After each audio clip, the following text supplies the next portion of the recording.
to the heavyweight division. Tyson Fury been real quiet. Tyson Fury, where the fuck you at, pussy? Boom!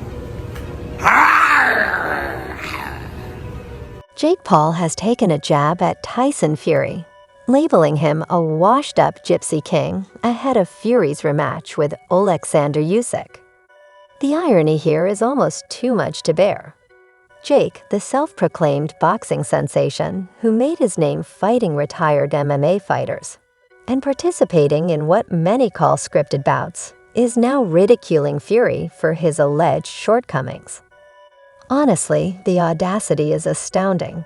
I would say the sports casuals will pick Tommy because they think he's this professional boxer from this legendary bloodline. Conversations about his staged fight with Mike Tyson, yet somehow believes he's qualified to critique a legitimate heavyweight champion. Jake Paul has officially reached peak hypocrisy, slamming Fury for gearing up for the Usyk rematch, while conveniently ignoring that his own career is built on smoke and mirrors. Everyone seems to forget that Tyson Fury's trainer is Sugar Hill, and not the dad, and the dad doesn't know shit about boxing. Jake claiming Muhammad Ali was overrated. He's crossed every conceivable line of ridiculousness, proving yet again that his greatest talent isn't boxing, it's running his mouth. Well, if nothing else, at least he's consistent. When we go again, we go again. There's no animosity. I don't hate Usyk. You know, he's a good God-fearing Christian family man. Why would I hate him? And he's made me millions of dollars. Jake Paul just verbally bodied Tyson Fury, and honestly, it was more entertaining than some of Fury's recent fights.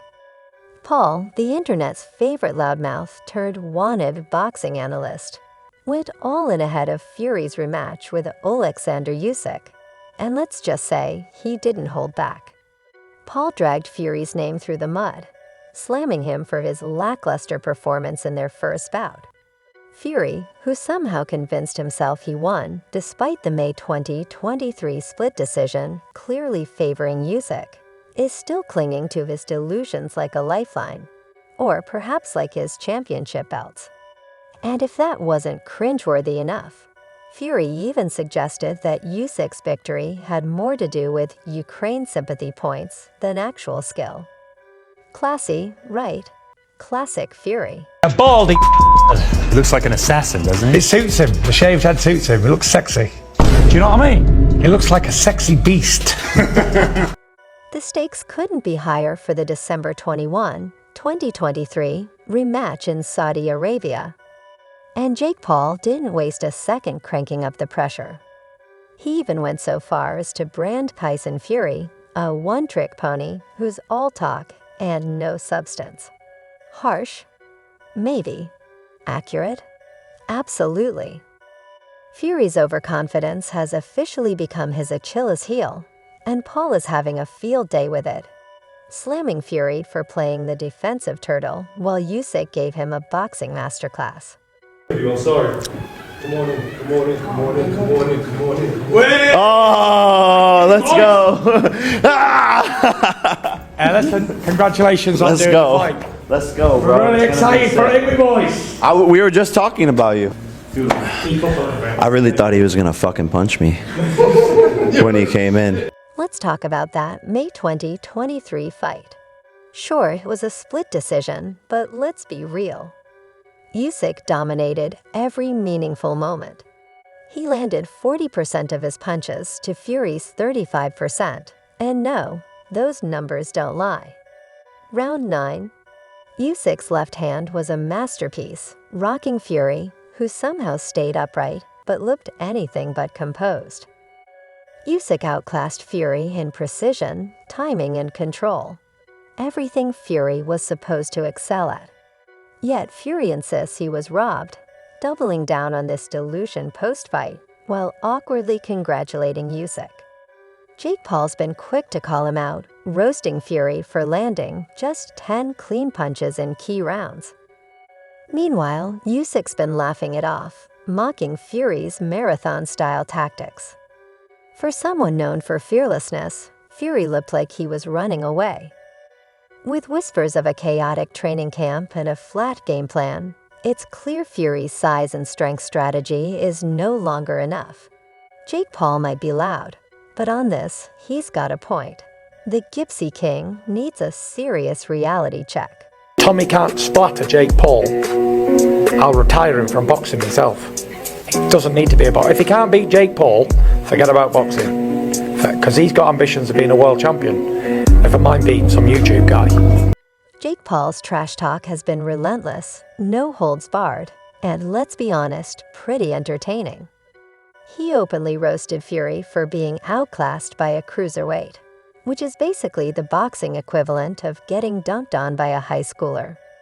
According to Paul, Usyk's lighter weight and technical finesse exposed Fury in ways no heavyweight should ever want to be exposed. Fury's camp didn't just fail. They flopped. No adaptability, no creativity, just the same predictable tactics that Usyk effortlessly picked apart.